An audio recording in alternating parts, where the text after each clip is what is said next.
ಆತ್ಮೀಯ ಸ್ನೇಹಿತರೆ, ತಮ್ಮೆಲ್ಲರಿಗೂ know your solution with Mallikarjun YouTube ಚಾನಲ್ಗೆ ಸ್ವಾಗತ. ಈ ಒಂದು ತರಗತಿಯಲ್ಲಿ ನಾವು ಅಗ್ನಿವೀರ್ ಆರ್ಮಿಯ 46ನೇ ಅಫಿಷಿಯಲ್ ಮಾಡೆಲ್ ಪೇಪರ್ ಅನ್ನ ಡಿಸ್ಕಸ್ ಮಾಡ್ತಾ ಇರುವಂತದ್ದು. ಇದೇ ಲಾಸ್ಟ್ ಮಾಡೆಲ್ ಪೇಪರ್ ಆಗಿರುವಂತದ್ದು. ಕಂಪ್ಲೀಟ್ ಆಗಿ ನಿಮಗೆ ಹೇಳಿರುವಂತೆ ನೀವೆಲ್ಲರೂ ಬಹಳಷ್ಟು ಜನ ಹೇಳ್ತಾ ಇದ್ರಿ, ಸರ್ ನಮ್ಮ ಕಂಪ್ಲೀಟ್ 46 ಶಿಫ್ಟ್ಗಳನ್ನ 46 ಮಾಡೆಲ್ ಪೇಪರ್ಗಳನ್ನ ಮುಗಿಸ್ಕೊಡ್ರಿ ಅಂತ. ಇವತ್ತು ಲಾಸ್ಟ್ ಇದು 46 ಅಫಿಷಿಯಲ್ ಮಾಡೆಲ್ ಪೇಪರ್ಗಳನ್ನ ನಿಮಗೆ ಕಂಪ್ಲೀಟ್ ಆಗಿ ನಾನು ಮ್ಯಾಥ್ಸ್ ಮತ್ತು ರೀಸನಿಂಗ್ ಅನ್ನ ಸಾಲ್ವ್ ಮಾಡಿ ಕೊಟ್ಟಿದ್ದೀನಿ.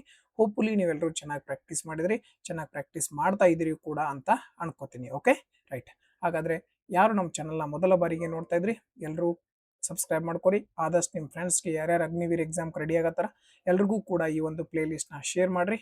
ಮತ್ತೆ ವಿಡಿಯೋ ಇಷ್ಟ ಆದರೆ ಲೈಕ್ ಮಾಡೋದನ್ನ ಮರಿಬೇಡ್ರಿ ಅಂತ ಹೇಳ್ತಾ, ಹಾಗಾದ್ರೆ ಜಾಸ್ತಿ ಟೈಮ್ ವೇಸ್ಟ್ ಮಾಡದೆ ಯಾವುದು ಮೊದಲನೇ ಪ್ರಶ್ನೆ ಇದೆ ಅಂತ ನೋಡ್ತಾ ಹೋಗೋಣ. ಮೊದಲನೇ ಪ್ರಶ್ನೆ ಸರಾಸರಿ ಪ್ರಶ್ನೆ ಇರುವಂತದ್ದು 10, 30, 10, 20, 30, 40, 50 ಇವುಗಳ ಸರಾಸರಿ ಕಂಡಿಡಿ ಅಂತಾರೆ. ನೋಡ್ರಿ, ಎಲ್ಲದರ ಮಧ್ಯ ಸೇಮ್ ಗ್ಯಾಪ್ ಐತೆ, ಹೌದಲ್ಲ? 10 10 10 ಹೆಚ್ಚಿಗೆ ಹಾಕೋತ ಉಂಟೈತಿ. ಹಾಗಾದ್ರೆ ಸರಾಸರಿ ಏನಾಗಿರ್ತದ? ಸಮ ಅಂತರ ಇದ್ದಾಗ ಮಧ್ಯದಲ್ಲಿರುವಂತಹ ಸಂಖ್ಯೆನ ಏನಾಗಿರ್ತದ? ಸರಾಸರಿ ಆಗಿರ್ತದ. ಹಾಗಾದ್ರೆ ಯಾವುದು ಕರೆಕ್ಟ್ ಆನ್ಸರ್ ಆಗಿತ್ತು? ಆಪ್ಷನ್ 3 30 ಸರಿಯಾದ ಉತ್ತರ ಆಗಿತ್ತು. ನೆಕ್ಸ್ಟ್ ಎರಡನೇ ಪ್ರಶ್ನೆ, 20 ಸಂಖ್ಯೆಗಳ ಸರಾಸರಿ 8 ಆಗಿದೆ. ಅವುಗಳಲ್ಲಿ ಮೊದಲ 10 ಸಂಖ್ಯೆಗಳ ಸರಾಸರಿ 10 ಆದರೆ ಕೊನೆಯ 10 ಸಂಖ್ಯೆಗಳ ಸರಾಸರಿ ಎಷ್ಟು ಅಂತ ಕೇಳಿದಾರೆ. ಓಕೆ, ನೋಡ್ರಿ, ಒಬ್ಬೊಬ್ಬರದು 8 ಐತಿ. ಹಂಗಂದ್ರೆ 20 ಮಂದಿ ಟೋಟಲ್ ಎಷ್ಟಾಯ್ತು? 22ಲೆ 28ಲೆ 160 ಆಯ್ತು. ಇದು ಟೋಟಲ್ 20 ಜನರದ್ದು ಮೊತ್ತ ಎಷ್ಟೈತಿ? 160. ಅದ್ರೊಳಗೆ 10 ಮಂದಿದು 10 ಐತೆ ಅಂತ ಹೇಳ್ತಾರ. ಹಾಗಾದ್ರೆ ಒಬ್ಬೊಬ್ರದ್ದು 10 ಅಂದ್ರ 10 ಮಂದಿದು ಎಷ್ಟಾಯ್ತಪ್ಪ? ಇದು 100 ಆಯ್ತು. ಹಾಗಾದ್ರೆ ಈ ಮೊದಲನೇ 10 ಮಂದಿ ಇದ್ರೊಳಗೆ ತೆಗೆದು ಬಿಡು. 160 10 ಹೋದ್ರೆ ಉಳಿತ, 100 ಹೋದ್ರೆ ಉಳಿತ ಎಷ್ಟಪ್ಪ? 60 ಉಳಿತು. ಹಾಗಾದ್ರೆ ಈ 60 ಯಾರ ಮೊತ್ತ ಆಗಿರ್ತತಿ? ಇದ್ರೊಳಗೆ 10 ಮಂದಿನ ತೆಗದಿವಿ ಅಂತಂದ್ರ ಉಳಿದಂತ 10 ಮಂದಿದ ಮೊತ್ತ ಎಷ್ಟಾಗಿರ್ತದ? 60 ಆಗಿರ್ತದ. ಇಷ್ಟು ಕ್ಲಿಯರ್ ಐತಿ. ಹಾಗಾದ್ರೆ ನಾವೀಗ ಇವ್ರ ಮೊತ್ತ ಕಂಡುಹಿಡಿಬೇಕು.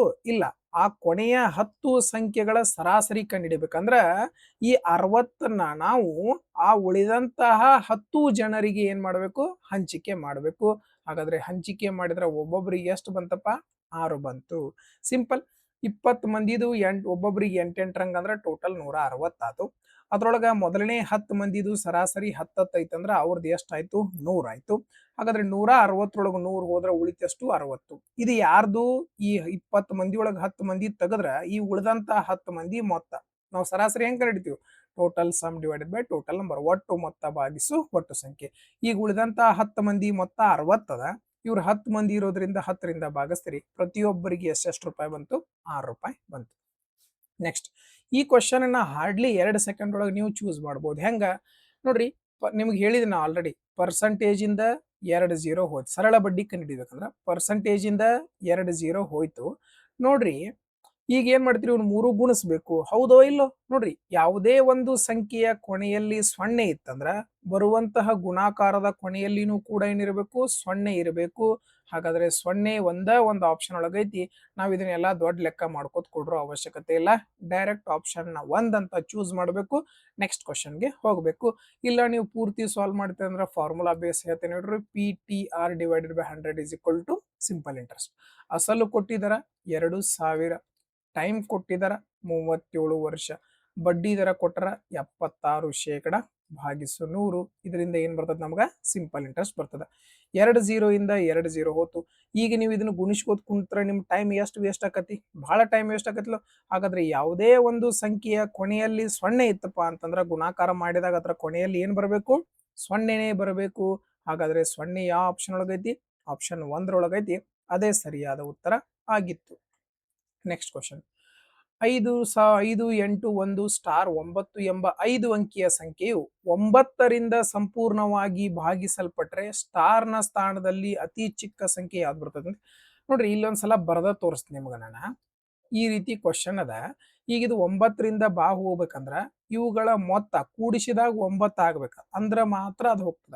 ಹಾಗಾದ್ರೆ ಇಲ್ಲಿ 9 ಐತಿ, ಇದು ಹೋತು. 8 + 1 ಅಂದ್ರ 9 ಆಯ್ತು, ಇದು ಹೋತು. ಹಾಗಾದ್ರೆ ಇಲ್ಲಿ ಉಳಿದದ್ದು ಏನೀಗ? 5. 5ಕ್ಕೆ ಎಷ್ಟು ಕೂಡಿಸಿದ್ರ 9 ಆಕತಿ? ನೀವು ಹೇಳ್ರಿ. 5ಕ್ಕೆ 4 ಕೂಡಿಸಿದ್ರ 9 ಆಕತಿ. ಹಾಗಾದ್ರೆ ಈ ಸ್ಟಾರ್ ಜಾಗದಾಗ ಏನ್ ಬರಬೇಕು? 4 ಬರಬೇಕು. ಇದೇ ಸರಿಯಾದ ಉತ್ತರ ಆಗಿರುವಂಥದ್ದು.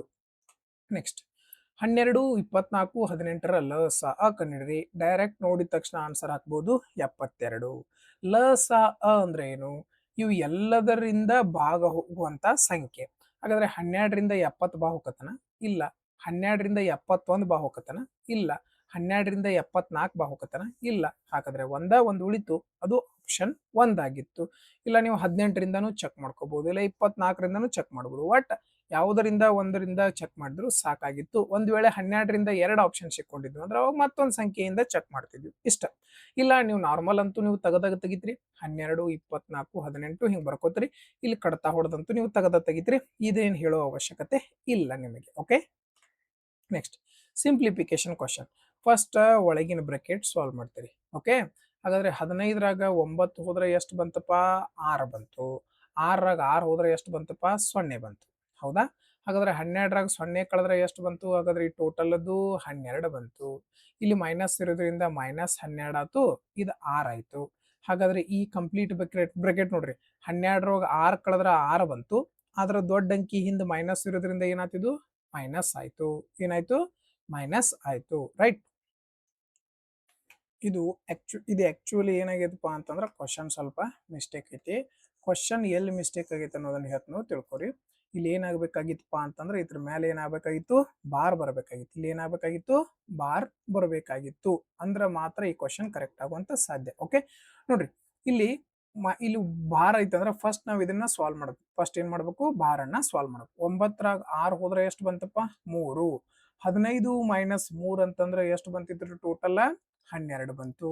12ರೊಳಗ 12 ಹೋದ್ರೆ ಎಷ್ಟು ಬಂತು? 0 ಬಂತು. ಹಾಗಾದ್ರೆ ಇಲ್ಲಿ ಏನು ಉಳಿತೀಗ? 5 - 6 ಉಳಿತು. 6ರಾಗ 5 ಹೋದ್ರ 1, ದೊಡ್ಡ ಅಂಕಿ ಹಿಂದೆ ಮೈನಸ್ ಇರೋದ್ರಿಂದ ಏನ್ ಬರ್ತದ? ಇಲ್ಲಿ -1 ಬರ್ತದ. ಆಕ್ಚುಲಿ ಎಕ್ಸಾಮಿನೇಷನ್ ಕ್ವಶನ್ ಪೇಪರ್ ಒಳಗೆ ಏನೈತಿದು? ಬಾರ್ ಇರುವಂತದ್ದು. Okay, next question. ಇದು ಕೂಡ ಸಿಂಪ್ಲಿಫಿಕೇಶನ್ ಕ್ವಶನ್ ಐತಿ. ಯಾವ ರೀತಿ ಮಾಡ್ಬೇಕು ನೋಡ್ರಿ. 2ರಿಂದ ಕಡ್ತಾ ಹೊಡಿತೀರಿ. 2 3 6, 2 3 6, 2 8 16, 8 4 32, 4 3 12, 3 15. ಲಾಸ್ಟ್ನಾಗ 2 ಬರಬೇಕಾಗಿತ್ತು. ಅದರ ಮೂಲಕನೂ ಕೂಡ ನೀವು ಡೈರೆಕ್ಟ್ ಆಗಿ 152 ಅಂತ ಚೂಸ್ ಮಾಡಬಹುದಾಗಿತ್ತು. Next question. ಒಂದು ಸಸ್ಯವು 10 ಸೆಂಟಿಮೀಟರ್ ಎತ್ತರವಿತ್ತು. ಒಂದು ವಾರದ ನಂತರ ಅದು 1 ಸೆಂಟಿಮೀಟರ್ ಎತ್ತರ ಬೆಳೆಯಿತು. ಸಸ್ಯದ ಎತ್ತರದಲ್ಲಿ ಶೇಕಡವಾರು ಹೆಚ್ಚಳ. 10 ಸೆಂಟಿಮೀಟರ್ ಒಳಗೆ 1 ಸೆಂಟಿಮೀಟರ್ ಎತ್ತರ ಬೆಳೆದೈತಂದ್ರೆ ಆಟೋಮೆಟಿಕಲಿ ಡೈರೆಕ್ಟ್ ಆಗಿ ನಾವು 10% ಅಂತ ಹಾಕಬಹುದು. ಇಲ್ಲ ನೀವು ನಾರ್ಮಲ್ ಆಗಿ ಮಾಡ್ತೀರಿ ಅಂದ್ರೆ 1% ಬೆಳೆದೈತಿ, 1 ಸೆಂಟಿಮೀಟರ್ ಬೆಳೆದೈತಿ. 10 ಸೆಂಟಿಮೀಟರ್ ಒಳಗೆ ಶೇಕಡಾಕ್ ಬದಲು ಮಾಡ್ಬೇಕಂದ್ರೆ 100ರಿಂದ ಗುಣಿಸ್ರಿ. 0ಯಿಂದ 0 ಕಡ್ತಾ ಹೊಡೆದ್ರೆ ಎಷ್ಟು ಬಂತು? 10% ಬಂತು. ಒಂದು ಅಂಗಡಿಯಲ್ಲಿ 50 ಬಲೂನುಗಳಿದ್ದವು. ಗಾಳಿಯ ದಿನದಂದು 10 ಬಲೂನುಗಳು 10% ಬಲೂನುಗಳು ಹಾರಿ ಹೋದವು. ಅಂಗಡಿಯಲ್ಲಿ ಎಷ್ಟು ಬಲೂನುಗಳು ಉಳಿದಿವೆ ಅಂತ ಕೇಳ್ಯಾರ. ಹಾಗಾದ್ರೆ 10% ಹಾರಿ ಹೋದ್ರೆ ಉಳಿದದ್ದು 8% ನೀವೇ ಹೇಳ್ರಿ? 90% ಉಳಿದಿರ್ತಾವ. ಹಾಗಾದ್ರೆ 50ರದ್ದು 90% ಕಂಡಿಡ್ಯಾಕ ನಮಗ್ ಬರಂಗಿಲ್ಲ, ಬರ್ತೈತಿ. 10% ಅಂದ್ರ 5, 90% ಅಂದ್ರ 9 45 ಡೈರೆಕ್ಟ್ ಮಾಡಬಹುದು. ಇಲ್ಲ ಅಂತಂದ್ರ 50 ಬಲೂನ್ ಇದ್ದು ಅದ್ರೊಳಗೆ 90% ಉಳ್ದಾವ್. ಹಾಗಾದ್ರೆ 90% ಕಂಡಿಡ್ರಿ. 2 0 ಇಂದ 2 0, 9 45 ಡೈರೆಕ್ಟ್ ಮಾಡಕ ಟ್ರೈ ಮಾಡ್ರಿ. ಓಕೆ, ನೋಡ್ರಿ, ಎ ಮತ್ತು ಬಿ ನ ಅನುಪಾತ 59:70 ಇದ್ರೆ ಬಿ ಮತ್ತು ಎ ನ ಅನುಪಾತ ಕೇಳ್ರಿ. ಎಷ್ಟು ಈಸಿ. ಇದನ್ನ ಏನ್ ಮಾಡ್ಬೇಕು? ಉಲ್ಟಾ ಮಾಡಿ ಬರೆದ್ ಬಿಡ್ಬೇಕು. ಹಾಗಾದ್ರೆ ಉಲ್ಟಾ ಮಾಡಿ ಬರೆದ್ರೆ ಬರುವಂತ ಆಪ್ಷನ್ ಯಾವ್ದಾಗಿತ್ತು? ಆಪ್ಷನ್ 1 ಆಗಿತ್ತು. ಅದೇ ಸರಿಯಾದ ಉತ್ತರ ಆಗಿತ್ತು. ಒಂದು ತರಗತಿಯಲ್ಲಿ 10 ಹುಡುಗರು ಮತ್ತು 20 ಹುಡುಗಿಯರಿದ್ದಾರೆ. ಹುಡುಗರ ಸಂಖ್ಯೆ ಮತ್ತು ಹುಡುಗಿಯರ ಸಂಖ್ಯೆಯ ಅನುಪಾತ ಕಂಡುಹಿಡಬೇಕು. 0 ಇಂದ 0 ಹೋತು, ಏನ್ ಉಳಿತಂಗಂದ್ರ 1 ಅನುಪಾತ 2 ಉಳಿತು. ಹೌದಲ್ಲ? 10 ಹುಡುಗರು 20 ಹುಡುಗಿಯರ ಅನುಪಾತ ತೆಗಿಬೇಕಂದ್ರ ಎರಡೂದ್ರಾಗಿಂದ ಕಾಮನ್ ಇಂದ ಕಡ್ತಾ ಹೊಡಿತೀರಿ. 10 1 10 2. ಹಾಗಾದ್ರೆ 1 ಅನುಪಾತ 2 ಕರೆಕ್ಟ್ ಆನ್ಸರ್ ಆಗಿರುವಂತದ್ದು. ರೈಟ್. ನೆಕ್ಸ್ಟ್. ಒಂದು ಸೈಕಲ್ ಸ್ಥಿರ ವೇಗದಲ್ಲಿ 5 ಮೀಟರ್ ಪರ್ ಸೆಕೆಂಡ್ ಚಲಿಸುತ್ತದೆ. 1 ಸೆಕೆಂಡಿಗೆ 5 ಮೀಟರ್ ಚಲಿಸ್ತದೆ. 2 ಸೆಕೆಂಡಿಗೆ ಎಷ್ಟು ದೂರ ಚಲಿಸ್ತೈತಿ? ಎಷ್ಟು ಈಸಿ ಕ್ವಶನ್. 1 ಸೆಕೆಂಡಿಗೆ 5 ಮೀಟರ್ ಅಂದ್ರೆ 2 ಸೆಕೆಂಡಿಗೆ 10 ಮೀಟರ್. Next question. ಮೋಹನ್ ಅವರ ಪ್ರಸ್ತುತ ವಯಸ್ಸು ರಿಂಕಿ ಅವರ ವಯಸ್ಸಿಗಿಂತ 4 ಪಟ್ಟು ಹೆಚ್ಚು. ಓಕೆ, ಮೋಹನ್ ಒಬ್ರದಾರ, ಆಮೇಲೆ ರಿಂಕಿ ಅದ. ಈ ರಿಂಕಿ ಕಂಪೇರ್ ಮಾಡ್ರ ಮೋಹನ 4 ಪಟ್ಟು ದೊಡ್ಡ. ಓಕೆ, 10 ವರ್ಷಗಳ ನಂತರ ರಿಂಕಿಯ ವಯಸ್ಸು ಮೋಹನ್ನ ಮೂರನೇ ಒಂದಾಗುತ್ತದೆ. 10 ವರ್ಷ ಮುಂದೆ ಹೋದ್ರ ಏನು ರಿಂಕಿದು ವಯಸ್ಸು ಇವಂದು 3 ಪಟ್ಟು ಇರ್ತದೆ, ಮೋಹನದು 3 ಪಟ್ಟು ಇರ್ತದೆ. ಅವರ ಪ್ರಸ್ತುತ ವಯಸ್ಸಿನ ಮೊತ್ತ ಕಂಡು ಅಂದ್ರೆ ಇದನ್ನ ಎರಡು ರೀತಿ ಮಾಡ್ಬೋದು. ಒಂದು ಡೈರೆಕ್ಟ್ ಮೆಥಡ್, ಅದು ನಿಮಗೆ ಸದ್ಯಕ್ಕೆ ಡೈರೆಕ್ಟ್ ಹೇರೋ ಗೊತ್ತಾಗಿಲ್ಲ, ಬೇಸಿಕ್ ಮೆಥಡ್ ಇಂದಾನೆ ಹೇಳ್ತಾನು ತಿಳ್ಕೊರಿ. ಈಗ ನೋಡ್ರಿ ಫಸ್ಟ್ನೇಕ್ ಏನಿತ್ತು, ಈ ಒಂದು 4x ಇತ್ತು, ಈ ಒಂದು 1x ಇತ್ತು, ಇಷ್ಟು ಬರ್ಕೋರಿ. ಕೊಟ್ಟಂತ ಸಂಖ್ಯೆ ಇದ್ರ ಇರ್ತದಲ್ಲ, ಒಂದು ಮೋಹನಂದು 4x, ರಿಂಕಿದು 1x. ಎಷ್ಟು ವರ್ಷ ಮುಂದೆ ಹೊಂಟ್ರಿ? ಈಗ 10 ವರ್ಷ ಮುಂದೆ ಹೊಂಟ್ರಿ. ಇವರು 10 ವರ್ಷ ಮುಂದೆ ಹೊಂಟ್ರಿ. ಹೊಂಟಾಗ ಅನುಪಾತ ಏನಾಯ್ತು, ಈ ಒಂದು 3 ಆದ್ರ ಇವ್ರದ್ದು ಏನಾಗಿರ್ತತಿ 1 ಆಗಿರ್ತತಿ. ಇನ್ನ ಇದನ್ನ ಕ್ರಾಸ್ ಗುಣಾಕಾರ ಮಾಡ್ಬೇಕು. ಇಲ್ಲಿಂದ ಇದಕ್ ಗುಣಿಸ್ತೀರಿ, 1ಕ್ಕ ಈ 3 ತಗೊಂಡ ಇದಕ್ ಗುಣಿಸ್ತೀರಿ, ಹೌದಾ? ಸಿಂಪಲ್. ಹಾಗಾದ್ರೆ 1ರಿಂದ ಗುಣಿಸಿದ್ರೆ ಏನ್ ಚೇಂಜ್ ಆಗೋಲ್ಲ, 4x + 10 ಬಂತು. ಈ 3ರಿಂದ ಗುಣಿಸಿದ್ರೆ ಈಸ್ ಈಕ್ವಲ್ ಟು 3 × x ಅಂದ್ರ 3x ಪ್ಲಸ್ 3 × 10 ಅಂದ್ರ 30. ಹಾಗಾದ್ರೆ 3x ಪ್ಲಸ್ ಒಳಗಿದ್ದದ್ದು ಈ ಕಡೆ ಬಂದ್ರೆ -3x ಆಗ್ತದ. 4x ಒಳಗೆ 3x ಹೋದ್ರೆ ಏನು ಉಳಿತಪ್ಪ, x ಉಳಿತು. ಇಲ್ಲಿ ಪ್ಲಸ್ 10 ಇದ್ದದ್ದು ಈ ಕಡೆ ಹೋದ್ರೆ -10 ಆಗ್ತದ. ಹಾಗಾದ್ರೆ x ಅಂತಂದ್ರೆ ಎಷ್ಟು ಬಂತಪ್ಪ, 30 ಒಳಗೆ 10 ಹೋದ್ರ 20 ಬಂತು. ಇಷ್ಟು ಕ್ಲಿಯರ್ ಅದ. ಹಾಗಾದ್ರೆ x ನ ಬೆಲೆ 20. ನಾವು ಯಾರ್ದು ಕಂಡು ಹಿಡಿಬೇಕು, ಅವ್ರಿಬ್ಬರದು ಪ್ರಸ್ತುತ ವಯಸ್ಸು. ಈ ಒಂದು 4x ಐತಿ, ಈ ಒಂದು 1x ಐತಿ. ಹಾಗಾದ್ರೆ ಇಬ್ಬರದು ಕೂಡ್ರೆ ಎಷ್ಟು x ಆತಪ್ಪ, 5x ಆಯ್ತು. ಹಾಗಾದ್ರೆ x ಅಂದ್ರ 20, 5x ಅಂದ್ರ 20 × 5 ಅಂದ್ರ 100. ಆಪ್ಷನ್ 3 ಸರಿಯಾದ ಉತ್ತರ ಆಗಿತ್ತು. ಸಿಂಪಲ್ ಸೊಲ್ಯೂಷನ್, ಏನು ಡಿಫಿಕಲ್ಟಿ ಇಲ್ಲ ಈ ಒಂದು ಪ್ರಶ್ನೆ ಒಳಗ. ಓಕೆ, ಡೈರೆಕ್ಟ್ ಮೆಥಡ್ ಹೇಳ್ತಾನ, ಯಾರಿಗೆ ಇಷ್ಟ ಆಗ್ತದೆ ಅವ್ರು ಫಾಲೋ ಮಾಡಿ. ಓಕೆ, ಏನ್ ಮಾಡ್ಬೇಕು ಅಂತ, ಮೊದಲೇಕ್ ಇವ್ರ ಇಬ್ಬರು ನಡುಕಿನ ಗ್ಯಾಪ್ ಏನ್ ಮಾಡ್ಕೋಬೇಕು, ಸಮ ಮಾಡ್ಕೋಬೇಕು. ಇಲ್ಲಿ ಗ್ಯಾಪ್ 3 ಐತಿ, ಇಲ್ಲಿ ಗ್ಯಾಪ್ 2 ಐತಿ. ಹಾಗಾದ್ರೆ ಏನ್ ಮಾಡ್ಬೇಕು, ಈ 2 ಇದಕ್ ಗುಣಿಸ್ರಿ, ಈ 3 ತಂದು ಇದಕ್ ಗುಣಿಸ್ರಿ. ಫಾರ್ ಎಕ್ಸಾಂಪಲ್ ಇದನ್ನ 2ರಿಂದ ಇದಕ್ ಗುಣಿಸ್ರಿ, ಇದಕ್ಕೂ 2ರಿಂದ ಗುಣಿಸ್ರಿ, ಇದಕ್ಕೂ 2ರಿಂದ ಗುಣಿಸ್ರಿ. ಇಲ್ಲಿ 3 ಇರೋದ್ರಿಂದ ಇದಕ್ಕೂ 3ಲೇ ಗುಣಿಸ್ರಿ, ಇದಕ್ಕೂ 3ಲೇ ಗುಣಿಸ್ರಿ, ಇದಕ್ಕೂ 3ಲೇ ಗುಣಿಸ್ರಿ. 4 2 8, 2 1 2. ಇದು ಹೊಸ ಅನುಪಾತ. 3 3 9, 1 3 3. ನೋಡ್ರಿ, ಈಗ ಎರಡೂದ್ರ ನಡಕ್ಕೆ ಗ್ಯಾಪ್ ಎಷ್ಟೈತಿ, 6 6 ಐತಿ. ಹಾಗಾದ್ರೆ ಇಲ್ಲಿಂದ ಇಲ್ಲಿಗೆ ಎಷ್ಟು ಗ್ಯಾಪ್ ಐತಿ ನೋಡ್ರಿ, 1 ಗ್ಯಾಪ್ ಐತಿ. ಆದ್ರ ವರ್ಷದೊಳಗೆ ಎಷ್ಟು ವರ್ಷ ಕೊಟ್ಟಿದಾನವ, 10 ವರ್ಷ ಗ್ಯಾಪ್ ಕೊಟ್ಟ. 1 ಅಂದ್ರ 10 ವರ್ಷ, ಇದ್ರೊಳಗೆ 8 ಅಂದ್ರ 80 ವರ್ಷ. 8 ಅಂದ್ರ ಇಲ್ಲ, ಇವ್ರದ್ದು ಇಬ್ಬರದು ಕೂಡೇ ತಗೋರಿ, ಇಬ್ಬರದು ಕೂಡೇ ತಗೋರಿ. 1 ಅಂದ್ರ 10 ವರ್ಷ. ಹಾಗಾದ್ರೆ 8 + 2 ಅಂದ್ರೆ ಎಷ್ಟಾಯ್ತಪ್ಪ, ಎಷ್ಟಾಯ್ತು, 8 + 2 ಅಂತಂದ್ರ 10. 10 ಅಂದ್ರ ಎಷ್ಟು ವರ್ಷ ನೋಡ್ರಿ, ಸಿಂಪಲ್ ಆಗಿ 10 ಅಂದ್ರ 10 × 10 ಅಂತಂದ್ರ 100 ವರ್ಷ ಇರುವಂತದ್ದು. ಬಹಳ ಈಸಿಯಾಗಿ ಮಾಡ್ಕೋಬಹುದು. ನೆಕ್ಸ್ಟ್ ಕ್ವಶನ್, 11 ಮೀಟರ್ ಉದ್ದ 8 ಮೀಟರ್ ಅಗಲವಿರುವ ಆಯತದ ಸುತ್ತಳತೆ ಎಷ್ಟು ಅಂತ ಕೇಳ್ಯಾರ. ನೋಡ್ರಿ, ಆಯತದ ಸುತ್ತಳತೆ ಹೆಂಗ್ ಕಂಡಿಡಿತೀರಿ, ಇವನ್ ಎರಡು ಕೂಡಿಸ್ತೀರಿ, ಡಬಲ್ ಮಾಡ್ಬಿಡ್ತೀರಿ. 11 + 8 ಅಂದ್ರೆ 19, 19 2 38. ನಿಮ್ಗೆಲ್ಲರಿಗೂ ಗೊತ್ತಲ್ಲ ಆಯತದ ಸುತ್ತಳತೆಯ ಸೂತ್ರ, 2 × ಉದ್ದ ಪ್ಲಸ್ ಅಗಲ. ಹಾಗಾದ್ರೆ ಉದ್ದ 11, ಅಗಲ 8. ಇದನ್ನ ಏನ್ ಮಾಡ್ಬೇಕು, ಡಬಲ್ ಮಾಡಬೇಕು. ಮುಗದ ಹೋತು ಲೆಕ್ಕ. ನೆಕ್ಸ್ಟ್ ಕ್ವಶನ್, ನಿಯಮಿತ ಷಡ್ಭುಜಾಕೃತಿ ಎಷ್ಟು ಕರ್ಣಗಳನ್ನ ಯಾವುದೇ ಒಂದು ಬಹುಭುಜಾಕೃತಿ ಕೇಳಿದ್ರೆ ಅದಕ್ಕೊಂದು ಫಾರ್ಮುಲಾ ಐತಿ, ನೆನ್ಪಿಟ್ಕೊಂಡ್ರಿ. n × n - 3 / 2. ಯಾವ ಬೇಕಾದ ಕೇಳ ಈ ಫಾರ್ಮುಲಾ ಒಳಗೆ ಹಾಕಿಬಿಡುದು. n ಅಂದ್ರೆ ಏನು, ಅವು ಭುಜಗಳ ಸಂಖ್ಯೆ ಹಾಕ್ಬೇಕಷ್ಟ. ಷಡ್ಭುಜಾಕೃತಿ ಅಂದ್ರ 6 ಭುಜಗಳನ್ನ ಹೊಂದಿರ್ತದ. ಹಾಗಾದ್ರೆ n ಜಗದಾಗ 6 ಬರದ್ರಿ, n - 3 ಅಂದ್ರ 6 - 3 ಅಂದ್ರ 3 ಬರದ್ರಿ, / 2. 2 1 2 3 3 × 3 ಅಂದ್ರೆ ಎಷ್ಟು ಬಂತಪ್ಪ, 9 ಬಂತು. ಆಪ್ಷನ್ 3 ಸರಿಯಾದ ಉತ್ತರ ಆಗಿತ್ತು. ಆತ್ಮೀಯ ಸ್ನೇಹಿತರೆ, ಈ ಒಂದು ಎಲ್ಲಾ ಗಣಿತ ಪ್ರಶ್ನೆಗಳು ನಿಮಗೆ ಕ್ಲಿಯರ್ ಆಗಿ ಅರ್ಥ ಆಗಿದಾವ ಅಂತ ಭಾವಿಸ್ತೀನಿ. ಅರ್ಥ ಆಗಿದ್ರೆ ಆದಷ್ಟು ವಿಡಿಯೋ ಲೈಕ್ ಮಾಡ್ರಿ, ನಿಮ್ಮ ಫ್ರೆಂಡ್ಸ್ಗೆ ಶೇರ್ ಮಾಡ್ರಿ. ಇನ್ನು ಯಾರು ಸಬ್ಸ್ಕ್ರೈಬ್ ಮಾಡ್ಕೊಂಡಿಲ್ಲ ಸಬ್ಸ್ಕ್ರೈಬ್ ಮಾಡ್ಕೋರಿ ಅಂತ ಹೇಳ್ತಾ, ಇನ್ನ ರೀಸನಿಂಗ್ ನ 5 ಪ್ರಶ್ನೆಗಳನ್ನ ಯಾವ ರೀತಿ ಸಾಲ್ವ್ ಮಾಡಬೇಕು ನೋಡ್ತಾ ಹೋಗೋಣ.